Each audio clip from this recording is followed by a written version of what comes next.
ಆದಿಪಂಚಕ ಅಥವಾ ಪದ್ಯ 8.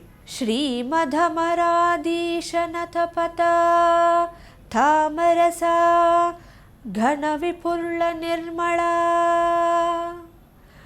ರಾಮನನುಪಮ ಮಹಿಮಾ ಸನುನ್ಮನ ವಿನುತ ಜಗಭರಿತ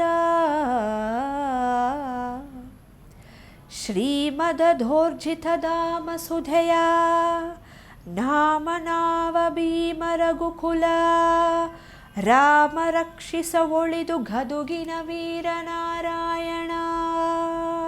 ಈ ಕಾವ್ಯದ ಮಹಿಮೆ, ಈ ಕಾವ್ಯ ಎಷ್ಟು ಪವಿತ್ರವಾದದ್ದು ಎಂಬುದು ಕವಿ ಇಲ್ಲಿ ತುಂಬ ಸುಂದರವಾಗಿ ವಿವರಿಸುತ್ತಾರೆ. ಇದರ ಅರ್ಥವೇನೆಂದರೆ, ಈ ಕಥೆಯು ದೇವತೆಗಳಿಂದಲೇ ಅಭಿಷೇಕಿಸಲ್ಪಟ್ಟ ಪವಿತ್ರವಾದ ಗಂಗೆಯಂತೆ ನಿರ್ಮಲವಾದದ್ದು. ಸೂರ್ಯವಂಶದ ಕಿರೀಟವನ್ನೇ ಎತ್ತಿ ಹಿಡಿಯುವ ಇಡೀ ಜಗತ್ತಿನ ಕಲ್ಯಾಣಕ್ಕಾಗಿ ರಚಿತವಾದ ಕಾವ್ಯವಿದು. ಈ ಕಾವ್ಯದ ಅರ್ಥವೇನೆಂದರೆ, ಈ ಕಾವ್ಯ ಎಷ್ಟು ಪವಿತ್ರವಾದದ್ದು ಎಂಬುದನ್ನು ಕವಿ ಇಲ್ಲಿ ತುಂಬ ಸುಂದರವಾಗಿ ವಿವರಿಸಿದ್ದಾರೆ.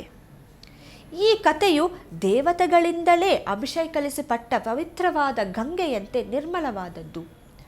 ಸೂರ್ಯವಂಶದ ಕಿರೀಟವನ್ನು, ಕೀರ್ತಿಯನ್ನು ಎತ್ತಿ ಹಿಡಿಯುವ ಅಥವಾ ಇಡೀ ಜಗತ್ತಿಗೆ ಕಲ್ಯಾಣಕ್ಕಾಗಿ ರಚಿತವಾದ ಕಾವ್ಯವಿದು. ಗದಗಿನ ವೀರನಾರಾಯಣ ಆಶೀರ್ವಾದವಿರುವ ಈ ಕಥೆಯನ್ನು ಕೇಳುವುದು ನಮ್ಮೆಲ್ಲರ ಸೌಭಾಗ್ಯ ಎಂದು ಕುಮಾರವ್ಯಾಸರು ಬಹಳ ಅದ್ಭುತವಾಗಿ ವರ್ಣಿಸಿದ್ದಾರೆ. ಮುಂದಿನ ಪದ್ಯ ಅಥವಾ ಆದಿಪಂಚಕ 8.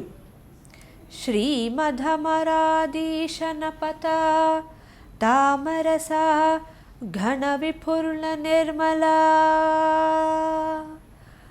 ರಾಮ ಅನುಪಮ ಮಹಿಮಾ ಸುನನ್ನಿವಿನುತ ಜಗಭರಿತ ಶ್ರೀಮಧೋರ್ಜಿತಧಾಮ ಸುಧೆಯ ನಾಮ ನಾಮ ಭೀಮ ರಘುಕುಲ ರಾಮ ರಕ್ಷಿಸ ಒಲಿದು ಗದುಗಿರ ವೀರನಾರಾಯಣ. ಈ ಪದ್ಯದ ಅರ್ಥವೇನೆಂದರೆ, ಇಲ್ಲಿ ನಾವು ನೋಡಬಹುದು ಕುಮಾರವ್ಯಾಸನು ರಾಮನ ಗುಣಗಾನ ಹೇಗೆ ಮಾಡುತ್ತಿದ್ದಾನೆಂದು ನಾವು ಇಲ್ಲಿ ನೋಡಬಹುದು. ಕೊನೆಯಲ್ಲಿ ಕವಿಯು ರಾಮಚಂದ್ರನ ಮಹಿಮೆಯನ್ನು ಸ್ಮರಿಸುತ್ತಾರೆ. ಇದರ ಅರ್ಥವೇನೆಂದರೆ, ದೇವತೆಗಳಿಗೂ ದೇವನಾದವನು ರಾಕ್ಷಸನ ಕುಲವನ್ನೇ ನಾಶ ಮಾಡಿದ ಪರಾಕ್ರಮಿ ಶ್ರೀರಾಮಚಂದ್ರ. ಅವನ ಕಥೆಯು ಎಷ್ಟು ಮಧುರವಾಗಿದೆ ಎಂದರೆ, ಅದನ್ನು ಕೇಳುತ್ತಿದ್ದರೆ ಸಾಕು, ಮನಸ್ಸಿಗೆ ನಮಗೆ ಒಂಥರ ನೆಮ್ಮದಿ ಸಿಗುತ್ತದೆ. ಅಂತಹ ಮಹಾಪುರುಷ ರಾಮಚಂದ್ರನು ಮತ್ತು ಗದುಗಿನ ವೀರನಾರಾಯಣನು ನಮ್ಮೆಲ್ಲರನ್ನು ಸದಾ ರಕ್ಷಿಸಲಿ ಎಂದು ಇಲ್ಲಿ ಈ ಪದ್ಯದಲ್ಲಿ ನಾವು ನೋಡಬಹುದು. ಅಂದರೆ ಈ ಪದ್ಯದ ಅರ್ಥ ಒಂದು ರಾಮನ ಗುಣಗಾನ. ಇಲ್ಲಿ ನಮಗೆ ಶ್ರೀರಾಮಚಂದ್ರ ಅಂತಹ ಅದ್ಭುತವಾದ ವ್ಯಕ್ತಿ, ಶ್ರೀರಾಮ ನಮ್ಮೆಲ್ಲರನ್ನು ರಕ್ಷಿಸಲಿ ಎಂದು ಕುಮಾರವ್ಯಾಸರು ತುಂಬ ಸುಂದರವಾಗಿ ಈ ಪದ್ಯವನ್ನು ವರ್ಣಿಸಿದ್ದಾರೆ. ಮುಂದಿನ ಆದಿಪಂಚಕ 9 ಅಥವಾ ಪದ್ಯ 9. ಶರದಿಸುತೆ ಸನಕಾದಿ ವಂದಿತೆ ಸುರನೋರಗುಗಮಾತೆ ಸುಜನರ ಪೊರೆವಧಾತೆ ಸುರಾಗ್ರಗಣ್ಯ ಸೌಮಾನ್ಯೀ ವರಸ್ತುತೈಃ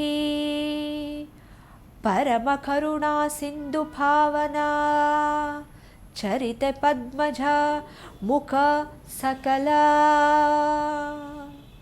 ವರಸು ಪೂಜಿತೆ ಲಕ್ಷ್ಮೀ ಕೊಡುಗೆ ಮಗದಿ ಸಂಪಕವ. ಈ ಪದ್ಯದ ಸರಳ ಭಾವಾರ್ಥವೇನೆಂದರೆ, ಸಮುದ್ರ ರಾಜನ ಮಗಳಾದ ಜಗನ್ಮಾತೆಯಾದ ಲಕ್ಷ್ಮೀದೇವಿಯನ್ನು ಕವಿ ಇಲ್ಲಿ ಪ್ರಾರ್ಥಿಸಿದ್ದಾರೆ. ಈಕೆಯ ಮಹಿಮೆ ಅಪಾರ, ಎಲ್ಲರಿಗೂ ತಾಯಿ. ಹೌದು, ದೇವತೆಗಳು, ಮಾನವರಿಗೂ ಹಾಗೂ ನಾಗಲೋಕದವರಿಗೂ ಈಕೆಯೇ ನಮ್ಮ ತಾಯಿ. ಈಕೆ ಕರುಣಾಸಾಗರಿ. ಸನಕಾದಿ ಮುನಿಗಳಿಂದ ವಂದಿಸಲ್ಪಡುವ ಈಕೆ ತನ್ನನ್ನು ನಂಬಿದವರನ್ನು ಸದಾ ರಕ್ಷಿಸುತ್ತಾಳೆ. ಈಕೆ ಐಶ್ವರ್ಯ ದೇವತೆ ಕೂಡ ಅಲ್ಲವೇ? ನಮಗೆ ಲಕ್ಷ್ಮಿಯನ್ನು ಬೇಕೆಂದರೆ ನಾವು ಸಕಲ ಪೂಜೆಗಳನ್ನು ಮಾಡಿ ಲಕ್ಷ್ಮಿಯನ್ನು ಉಳಿಸಿಕೊಳ್ಳುತ್ತೇವೆ. ಅಂದರೆ ಲಕ್ಷ್ಮೀ ದೇವಿಯು ಐಶ್ವರ್ಯ ದೇವತೆ ಎಂದೇ ಅರ್ಥ. ಇಂದ್ರ ಮತ್ತು ಬ್ರಹ್ಮನಂಥ ದೇವತೆಗಳೇ ಈಕೆಯನ್ನು ಸ್ಮರಿಸುತ್ತಾರೆ. ಅಂತಹ ಪರಮ ಪವಿತ್ರ ಚರಿತ್ರೆಯುಳ್ಳ ಮಹಾಲಕ್ಷ್ಮಿಯು ನಮಗೆ ಹೆಚ್ಚಿನ ಸಂಪತ್ತನ್ನು ಮತ್ತು ಮಂಗಳವನ್ನು ನೀಡಲಿ ಎಂದು ಕುಮಾರವ್ಯಾಸರು ಈ ಪದ್ಯದಲ್ಲಿ ಹೇಳಿದ್ದಾರೆ. ಮುಂದಿನ ಪದ್ಯ ಆದಿಪಂಚಕ 10 ಅಥವಾ ಪದ್ಯ 10. ಗಜಮುಖನ ವರಮಾತೆ ಗೌರಿಯ ತ್ರಿಜಗದರ್ಜಿತ ಚಾರುನಚರಾ ಭುಜಯೇ ಪಾವನಮೂರ್ತಿ ಪದ್ಮಜ ಮುಖ್ಯ ಸುರಪೂಜ್ಯೆ ಭಜ ಕರ ಕರ ಸಂಗಹರಣೆ ಸುಜನಾ ವಜ್ರ ಸುಸೇವಿತೆ ಮಹಿಷಾಸುರಮರ್ಧಿನಿ ಭುಜಗಭೂಷಣ ನರಸಿ ಕೊಡು ಕಾರುಣ್ಯದಲ್ಲಿ ಮತಿಯ. ಈಗ ನಾವು ವಿಘ್ನೇಶ್ವರನ ತಾಯಿ ಅಂದರೆ ಸಾಕ್ಷಾತ್ ಆ ಪಾರ್ವತಿಯ ಗೌರಿ ಸ್ವರೂಪಿಣಿಯನ್ನು ನಾವು ನೆನೆಯೋಣ. ಗಣಪತಿಯ ತಾಯಿಯಾದ ಗೌರಿಯೇ, ನೀನು 3 ಲೋಕಗಳಿಗೂ ಪೂಜಿಸುವ ಸುಂದರ ರೂಪದವಳು. ಬ್ರಹ್ಮದೇವನೇ ಮೊದಲಾದ ಸಕಲ ದೇವತೆಗಳು ನಿನಗೆ ನಮಸ್ಕರಿಸುತ್ತಾರೆ. ನೀನು ಭಕ್ತರ ಪಾಪಗಳನ್ನು ದೂರ ಮಾಡುವ ಪವಿತ್ರ ಮೂರ್ತಿ. ಮಹಿಷಾಸುರನಂತಹ ರಾಕ್ಷಸರನ್ನು ಸಂಹರಿಸುವ ಪರಾಕ್ರಮಿ ನೀನು. ಹಾವನ್ನು ಆಭರಣವಾಗಿ ಧರಿಸಿದ ಆ ಪರಮಶಿವನ ಪತ್ನಿಯೇ, ನನ್ನ ಬುದ್ಧಿಯಲ್ಲಿ ನೆಲೆಸಿ ನನಗೆ ಮಂಗಳ ಉಂಟು ಮಾಡು. ಅಂದರೆ ಇಲ್ಲಿ ಕುಮಾರವ್ಯಾಸರು ಹೇಗೆ ಆ ಪಾರ್ವತಿ ದೇವಿಯನ್ನು ಸ್ಮರಿಸುತ್ತಾರೆಯೋ ನಾವು ಇಲ್ಲಿ ನೋಡಬಹುದು. ಇಲ್ಲಿ ನಾವು ನೋಡಬಹುದು ವೀಕ್ಷಕರೇ, ಪ್ರತಿಯೊಂದು ಆದಿಪಂಚಕದಲ್ಲಿ ಅಥವಾ ಪದ್ಯಗಳಲ್ಲಿ ವೀರನಾರಾಯಣನು ಅಥವಾ ಶಿವನು, ಗಣಪತಿಯು, ರಾಮನು, ಲಕ್ಷ್ಮೀದೇವಿಯು ಹಾಗೂ ಪಾರ್ವತಿಯರ ಬಗ್ಗೆ ಹೇಗೆ ಸ್ಮರಿಸುತ್ತಾರೆ ಎಂದು ಸುಂದರವಾಗಿ ಹೇಳಿದ್ದಾರೆ ನಮ್ಮ ಕುಮಾರವ್ಯಾಸರು. ಈ ಆದಿಪಂಚಕ ಅಥವಾ ಪದ್ಯ 11ರ ಅರ್ಥವೇನೆಂದರೆ, ಮಹಾಭಾರತವನ್ನು ಜಗತ್ತಿಗೆ ನೀಡಿದ ಮೂಲಗುರು ವೇದವ್ಯಾಸರನ್ನು ಕುಮಾರವ್ಯಾಸರು ಹೀಗೆ ಸ್ಮರಿಸುತ್ತಾರೆ. ನಮ್ಮ ಪಾಪಗಳೆಂಬ ಪರ್ವತಗಳನ್ನು ಪುಡಿ ಮಾಡುವ ವಜ್ರಾಯುಧಂತಿರುವವರು ವೇದವ್ಯಾಸರು. ಕವಿಗಳೆಂಬ ಕಮಲದ ಹೂವುಗಳು ಅರಳಲು ಇವರು ಸೂರ್ಯನಿದ್ದಂತೆ. ಜ್ಞಾನದ ಸಾಕ್ಷಾತ್ ರೂಪವೇ ಆಗಿರುವ ಇವರು ಇಡೀ ಜಗತ್ತಿಗೆ ಗುರುಗಳು. ಅಂತಹ ವೇದವ್ಯಾಸ ಮಹರ್ಷಿಗಳು ನನ್ನ ಮೇಲೆ ಕರುಣೆ ತೋರು ಎಂದು ಕುಮಾರವ್ಯಾಸರು ಈ ಕಾವ್ಯದಲ್ಲಿ ಹೇಳಿಕೊಂಡಿದ್ದಾರೆ. ಮುಂದಿನ ಆದಿಪಂಚಕ ಅಥವಾ ಪದ್ಯ 12. ವಂದಿತಮಳ ಚರಿತಮರ ನಂದ ಯದುಕುಲ ಚಕ್ರವರ್ತಿಯ ಕಂದ ನತ ಸಂಸಾರ ಕಾನನ ಘನಧವಳಾನನು ನಂದನಂದನಿಸುಬನ್ನು ಸಾನಂದದಿಂದಲೇ ನಮ್ಮವನು ಕೃಪೆಯಿಂದ ಸಲುಹೆಗೆ ದೇವ ಜಗರಾಧ್ಯ ಗುರುರಾಯ.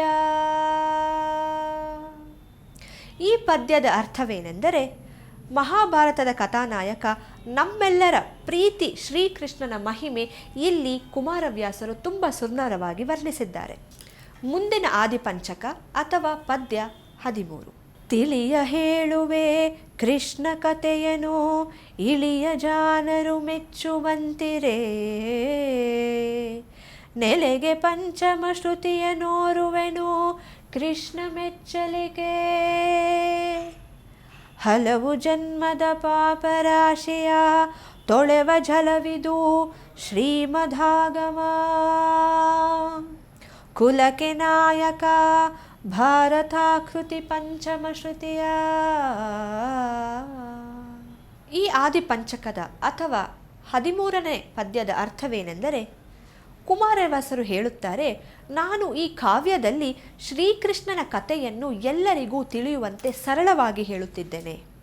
ಇದು ಕೇವಲ ಕಥೆಯಲ್ಲ, ಇದು ಪಂಚಮ ವೇದ, 5ನೇ ವೇದ. ಅನೇಕ ಜನ್ಮಗಳ ಪಾಪಗಳನ್ನು ತೊಳೆದು ಹಾಕುವ ಪವಿತ್ರ ಜಲದಂತಿರುವ ಈ ಕಾವ್ಯವು ಕನ್ನಡ ಮಣ್ಣಿನಲ್ಲಿ ಹರಿಯುವ ಜ್ಞಾನದ ಗಂಗೆ ಇದ್ದಂತೆ. ಅಂದರೆ ಇಲ್ಲಿ ಕುಮಾರವ್ಯಾಸರು ಈ ಕಥೆಯನ್ನು ಶ್ರೀಕೃಷ್ಣ ಪರಮಾತ್ಮನಿಗೆ ಅರ್ಪಿಸುತ್ತಿದ್ದಾರೆ.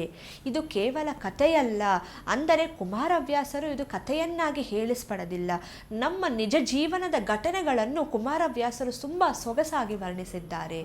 ಅಂದರೆ ಈ ಒಂದು ಕಾವ್ಯದ ಮಹತ್ವ ಶ್ರೀಕೃಷ್ಣನ ಹೇಳುವ ಕೃಷ್ಣ ಕಥೆಯನ್ನು ನಾವು ಇಲ್ಲಿ ನೋಡಬಹುದು.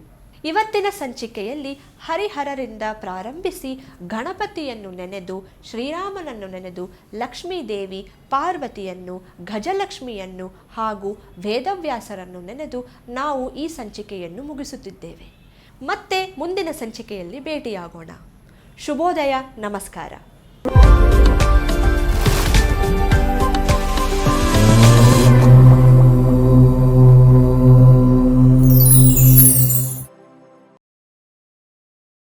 ಕ್ಷಣ ಕ್ಷಣದ ಸುದ್ದಿಗಳಿಗಾಗಿ ಫ್ರೀಡಂ ಟಿವಿ ಸಬ್ಸ್ಕ್ರೈಬ್ ಮಾಡಿ, ಲೈಕ್ ಮಾಡಿ ಹಾಗೂ ಫಾಲೋ ಮಾಡಿ. ಹೊಸ ಸುದ್ದಿಗಳ ನೋಟಿಫಿಕೇಶನ್ಗಾಗಿ ಬೆಲ್ ಐಕಾನ್ ಮೇಲೆ ಕ್ಲಿಕ್ ಮಾಡಿ.